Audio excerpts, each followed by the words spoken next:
Hello दोस्तों, तो आज हम लेकर आ गए हैं एक नई मूवी की एक्सप्लेनेशन जो कि है असुरन। इसे 2019 में रिलीज़ किया गया था। ये मूवी एसटी/एससी कम्युनिटी पर होने वाले अत्याचार को हाईलाइट करती है। इसकी स्टोरी बहुत ज़्यादा थ्रिलर और सस्पेंस से भरी हुई है। तो आइए इसकी स्टोरी को स्टार्ट करते हैं। फिल्म की शुरुआत होती है और हम देखते हैं इस फिल्म के लीड कैरेक्टर शिवमणि को। वो अपने बेटे चिंतामणि के साथ पुलिस और कुछ गुंडों से बचता फिर रहा था और वहीं दूसरी तरफ उसकी पत्नी और उसकी बेटी उसके साले के साथ छुपी हुई थी।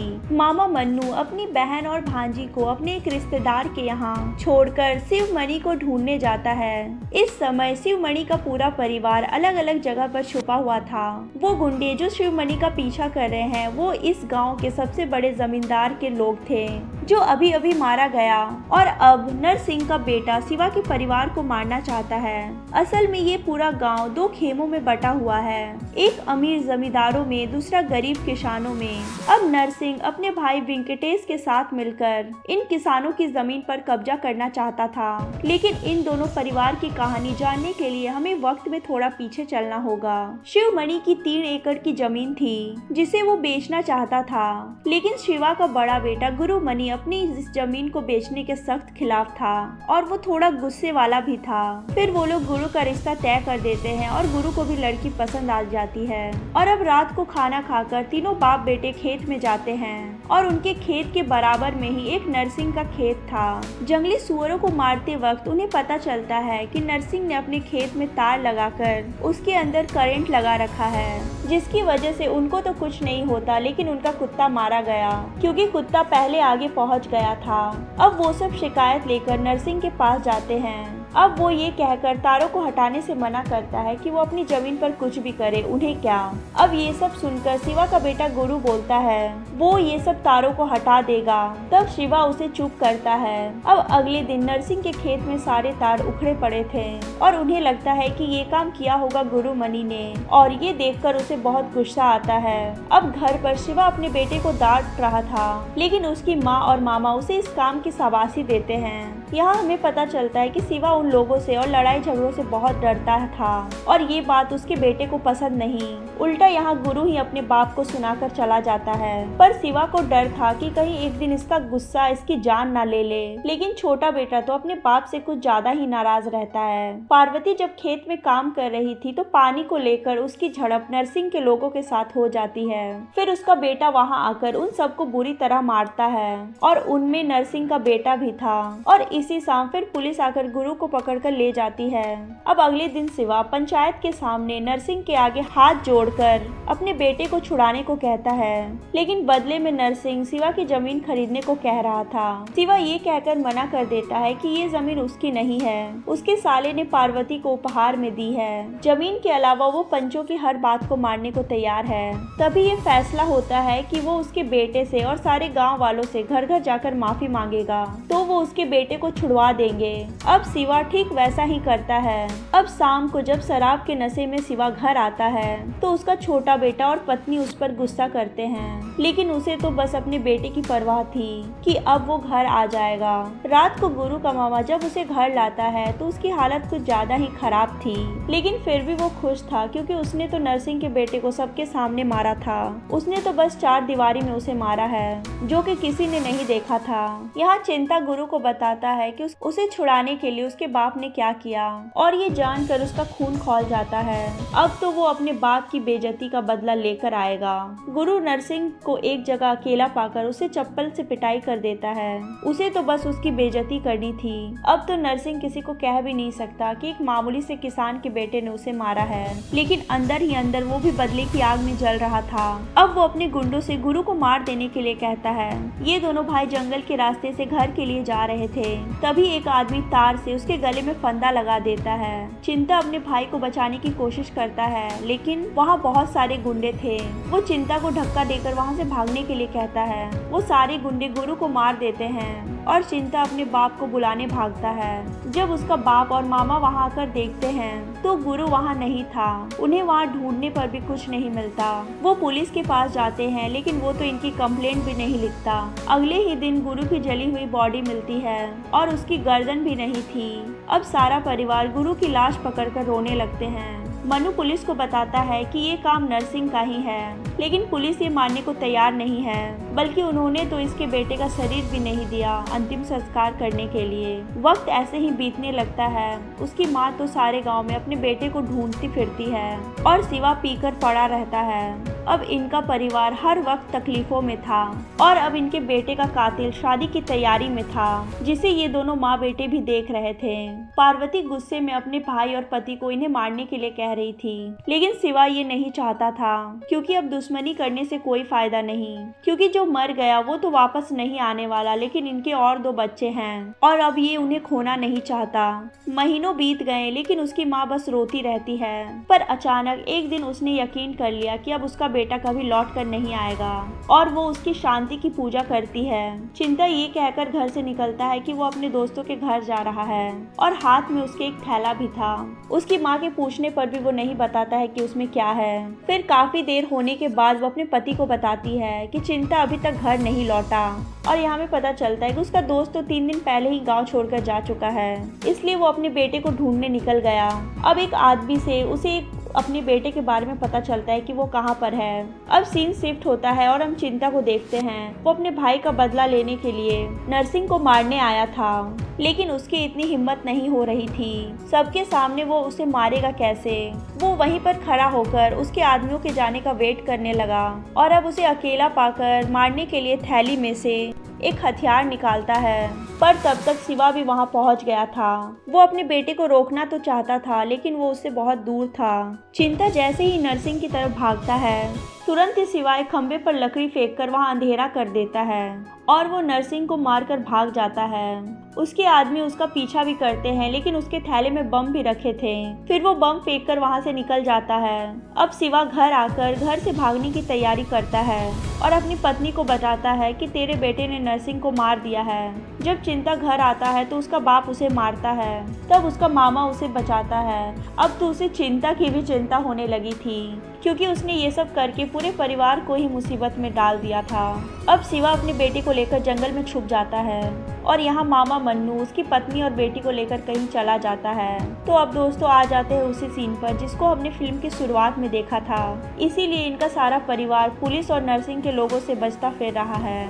अब शिवमणि का एक ही मकसद था, अपने परिवार को बचाना, और ये है वो गुंडा जो शिवा के बेटे को मारने के लिए ही ढूंढ रहा है। जिस रिश्तेदार के घर में मामा मन्नू पार्वती और उसकी बेटी को छोड़कर गया था, उनके बारे में नरसिंह के लोगों को पता चल गया था। इसीलिए वो उनके आने से पहले वो उन दोनों को वहां से भगा देता है और वो गुंडे इस परिवार को मारने लगते हैं। सुबह होते ही शिवमणि और उसका बेटा मामा से मिलते हैं और यहाँ मामा शिवा को बताता है इन दोनों का नाम ही केस में दर्ज किया गया है। पता नहीं मामा को क्यों छोड़ दिया, और पुलिस ने इन दोनों के ऊपर चोरी का केस भी दर्ज किया है। जब चोरी करते हुए नरसिंह ने इन्हें देख लिया तो इन दोनों ने उसे मार दिया और भाग गए। ये लोग भी इनको ढूंढते हुए आगे बढ़ रहे थे।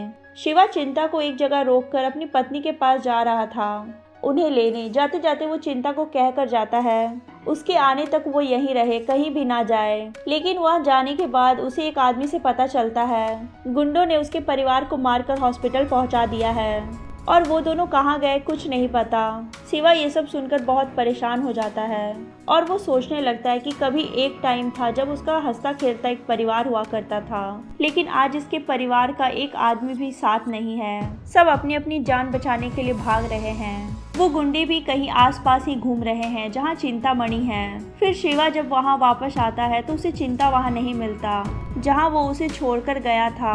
ये देखकर वो परेशान हो जाता है। फिर वो आसपास छान मारता है, लेकिन वो वहाँ पर नहीं मिलता। अब वो अपने बेटे को आवाज़ देते हुए सड़क तक पहुँच जाता है। तब उसे कहीं से धुआं उठता हुआ दिखता है। शिवा जब वहाँ जाकर देखता है तो चिंता अपने लिए कुछ खाने के लिए बना रहा था।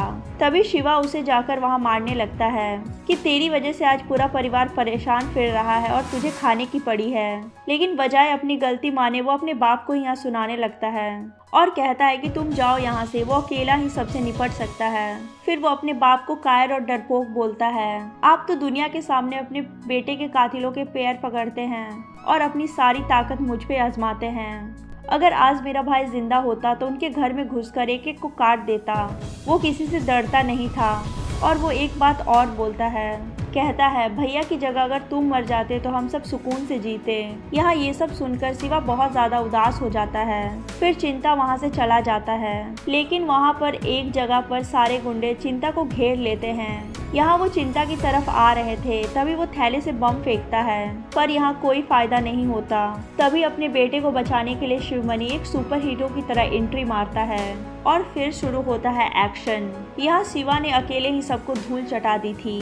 अब यहाँ मेन विलेन से शिवा की लड़ाई होती है, जहाँ चिंता उसे मारने के लिए आता है पर शिवा उसे रोक लेता है। तब वो बताता है कि यही था वो जिसने भैया को मारा है। ये जान के शिवा को गुस्सा तो बहुत आता है, लेकिन मारते मारते उसके हाथ रुक जाते हैं और वो उसे छोड़ देता है और जाते जाते कहता है कि उसे मारकर वो अपने परिवार को मुसीबत में नहीं डाल सकता।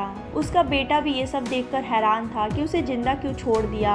अब वो उसे बताता है कि गुस्सा तो उसे बहुत आया था, लेकिन गुस्से में पहले ही इसका बहुत कुछ छिन चुका है। अपनी जवानी में शिवा अपने गाँव के सबसे रईस आदमी विश्वनाथ के घर नौकर था, लेकिन वो उसे अपने बेटे की तरह मानता था। एक दिन उसने विश्वनाथ से कह के हिसाब किताब के लिए पांडी को भी काम पर लगवाने के लिए कहा। पांडी बहुत ज़्यादा परेशान था। विश्वनाथ शिवा की हर बात मानता था, इसलिए उसने पांडी को काम पर रख लिया। पांडी शिवा का शुक्रिया अदा करता है। फिर वो पूरे दिल से विश्वनाथ की गुलामी में लग गया। शिवा के परिवार में उनके माँ बाप, 2 बहनें और एक बड़ा भाई था। इसके बड़े भाई शंभू ने जमींदारों के खिलाफ आंदोलन किया, क्योंकि जमींदारों ने गांव वालों की जमीन हड़प ली थी। जमींदारों के खिलाफ एडवोकेट शशोदरी ने और शिवा के बड़े भाई ने मिलकर कलेक्टर के यहाँ कानूनी लड़ाई छेड़ दी। उन जमींदारों में शिवा का मालिक विश्वनाथ भी था। यहाँ विश्वनाथ का नौकर पांडे भी अपने मालिक के साथ खड़ा था और यहाँ पर शिवा चुपचाप बाहर खड़ा था। असल में अंग्रेजों के रूल के हिसाब से वो इन्हें बराबर की ज़मीन देकर गए थे, लेकिन जमींदारों ने धोखे से ये उनसे छीन ली। यहाँ पर शंभू की और पांडी की कहाँ सुनी भी हो जाती है और अब ये लोग कोर्ट में जाएंगे। इस वकील को शिवा के भाई शंभू ने बुलाया था। ये बात उसे पांडी बताता है और वो उसे सही मौका मिलते ही मारने को कह रहा था। अब 2 महीने में ही पांडी मुनीम बन गया और शिवा से भी गुस्सा रहने लगा। वो अब अपने खाते से उससे पैसे मांगता है, लेकिन यहाँ पांडी तो अपनी औकात भूल चुका था। वो शिवा से बहुत बदतमीजी से बात करता है। तब विश्वनाथ आकर उसे छुड़ाता है और शिवा को शांत करता है। वो उसे पैसे देकर वहाँ से भेज देता है। यहाँ हम देखते हैं कि शिवा एक लड़की मुनिया से भी प्यार करता है। वो भी इससे बहुत प्यार करती है। ये दोनों साथ में बहुत खुश थे, पर इन्हें साथ देकर कोई एक खुश नहीं था। वो है पांडी। वो मुनिया को चप्पल भी देता है, जिसे पहनकर वो सारे गांव में घूमती फिर रही थी। एक बार जब शिवा घर जाता है तो उसे पता चलता है कि पांडे ने मुनिया को मारा है और वही चप्पल उसके सर पर रखकर पूरे गांव में उसे घुमाता है। उसकी बहुत बेइज्जती करता है और लगातार मार भी रहा था। ये सुनकर शिवा को बहुत गुस्सा आया और वो पांडे को कुत्ते की तरह मारता है। उसने सब लोगों को पेड़ से बांध रखा था मुनिया से माफ़ी मंगवाने के लिए। तब वहाँ पर मुनिया से पहले विश्वनाथ आकर शिवा को मारता है और उसे लेकर वहाँ से चला जाता है। शिवा तो उसे अपने बाप जैसा मानता था, लेकिन शिवा की इज्जत अब कीड़े के बराबर भी नहीं थी। अब रात में शिवा को खबर मिलती है कि विश्वनाथ इनके घरों पर हमला करने की तैयारी कर रहा है, पर इस बार शिवा भी तैयार था। हम देखते हैं कि शिवा को गुस्सा बहुत जल्दी आता है। यहाँ पर उसका बड़ा भाई उसे समझा रहा था कि इतना गुस्सा ठीक नहीं है। वहाँ वकील गांव वालों को इकट्ठा करके अपना भाषण दे रहा था ताकि सब लोग अपनी ज़मीन वापस लेने के लिए लड़ें, और उधर विश्वनाथ पुलिस वालों को अपने साथ मिला रहा था। यहाँ सभा शुरू होने से पहले ही वकील को अरेस्ट कर लिया गया। सब लोग पंचायत में जमा हो गए थे और उधर शिवा का परिवार घर में अकेला था। सभा में विश्वनाथ के गुंडे भी मौजूद थे। शिवा का परिवार घर में सोने चला गया, तभी वहाँ पे पांडी और उसके गुंडे भी आ गए। उसने सबके दरवाजे बाहर से बंद कर दिए और यहाँ शिवा अपने घर की तरफ आ रहा था। तभी उसे पता चलता है कि किसी ने उसके भाई को चाकू मार दी है। वो सभा की तरफ वापस दौड़ता है तो देखता है कि वहाँ पर तो आतंक मचा पड़ा है। उसका भाई भी बहुत घायल था। वो उसे हॉस्पिटल ले ही जा रहा था लेकिन तभी उसे फिर से खबर मिलती है कि बस्ती में आग लग गई है। तब वो बस्ती की तरफ भागता है, लेकिन तब तक बस्ती खाक बन चुकी थी। उसका सारा खानदान जल के मर गया। मुनिया भी बहुत बुरी तरह जली हुई थी। वो बताती है कि ये सब पांडी ने किया है, और ये कहते ही वो भी मर गई। तब शिवा अपने असली अवतार में आता है और एक छुरा लेकर सीधा विश्वनाथ के घर में घुस जाता है। और फिर शुरू होता है यहाँ एक्शन। वो पांडी का एक हाथ काट देता है और यहाँ सब लोगों को मार देता है, और पांडी को भी, और अंत में विश्वनाथ को मारकर सारा खेल खत्म कर देता है। यहाँ अब उसका सब कुछ तो खत्म हो चुका था, तो वो पुलिस से बचते बचाते दूसरे गांव में आ गया है, जहाँ उसकी मुलाकात मन्नू से होती है। वो उसको अपने साथ नौकरी पर रख लेता है और वो उसे अपने ही घर में रखता है। यहाँ पर शिवा पार्वती से भी मिलता है और ये सब अब प्यार से रहने लगे थे। वहीं उससे मन्नू अपनी बहन की शादी की बात करता है। तब वो उसे अपनी पूरी कहानी बताता है। फिर शशोदरी की मदद से उसे थोड़ी सजा होती है। सजा काटने के बाद वो पार्वती से शादी कर लेता है। अब शादी के बाद उसके बच्चे हुए और वो अपने बीते हुए परिवार को भूलकर अपने नए परिवार के साथ बहुत खुश रहने लगा। इसलिए वो हर किसी से डरता था और किसी से लड़ाई झगड़ा नहीं करना चाहता था। अपने बेटे की मौत के बाद वो सबको मारना तो चाहता है, लेकिन वो दोबारा अपना परिवार खोना नहीं चाहता। इसलिए वो शांत रहा। चिंता पहले सोचता था कि उसका बाप किसी काम का नहीं है, लेकिन ये कहानी सुनकर उसका बाप अब किसी हीरो से कम नहीं है। शिवा अब उसी मंदिर में जाता है जहाँ उसकी शादी हुई थी। तब उसे वहाँ अपनी पत्नी और बेटी मिल जाते हैं। वो सब अभी तक तो सुरक्षित थे। रास्ते में चिंता अपनी माँ से कहता है कि बाबा तो बहुत राउडी है। तभी उसकी माँ कहती है कि तुझे क्या लगता है, तुझ में इतना गुस्सा और कहाँ से आया। शिवा अब उसी वकील के पास जाता है कि बच्चे को इस केस से कैसे बचाया जा सके, और फिर उसकी पत्नी उसे कचहरी में मिलेगी। वकील उसे सलाह देता है, अगर तुम जेल चले गए तो वो लोग तुम्हारे बेटे को मार देंगे, और अगर तुम अपने परिवार को बचाना चाहते हो तो तुम दोनों कोर्ट में जाकर सरेंडर कर दो। बच्चा तो नाबालिग है, उसे ज़्यादा सज़ा नहीं होगी, और उसकी जेलर से अच्छी जान पहचान भी है। कल किसी हालत में टाइम से कोर्ट पहुंच जाना। अगले दिन उसकी पत्नी, जो कि टाइम पर कोर्ट आ गई, लेकिन वहां नर्सिंग के गुंडे भी मौजूद थे। वकील उसकी पत्नी से शिवा के बारे में पूछता है, क्योंकि वो अभी तक नहीं आया था।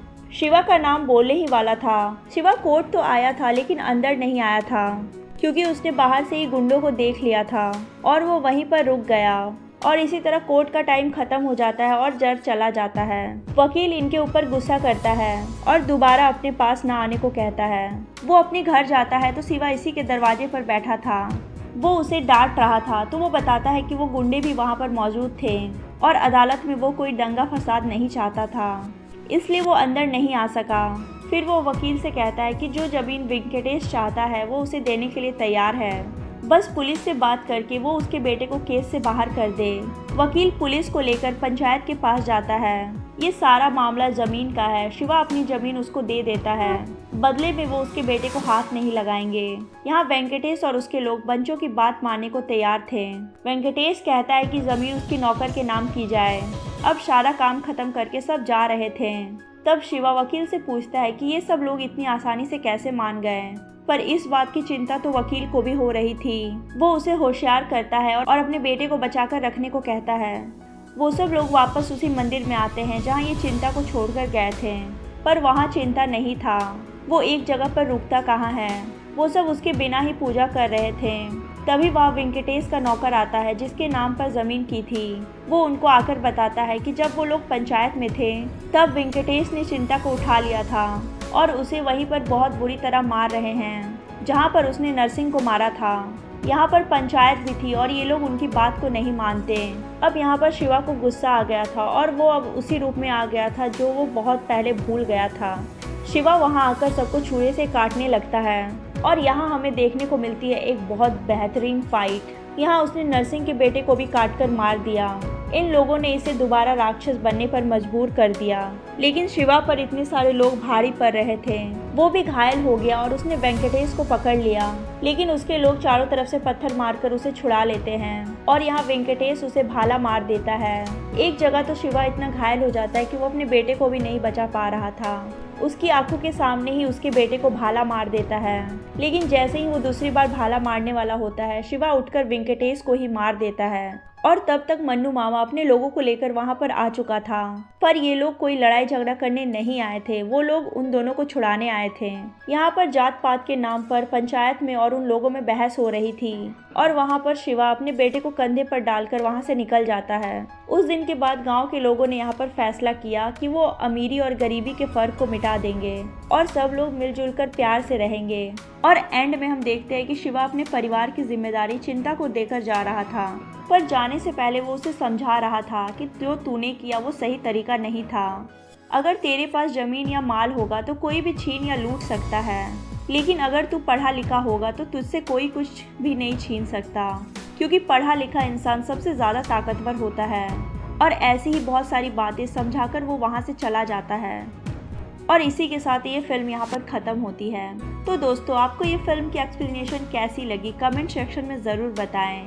और चैनल पे नए हैं तो हमारे चैनल को सब्सक्राइब ज़रूर करें, इससे मुझे बहुत मोटिवेशन मिलता है। तब तक के लिए bye bye, thanks for watching.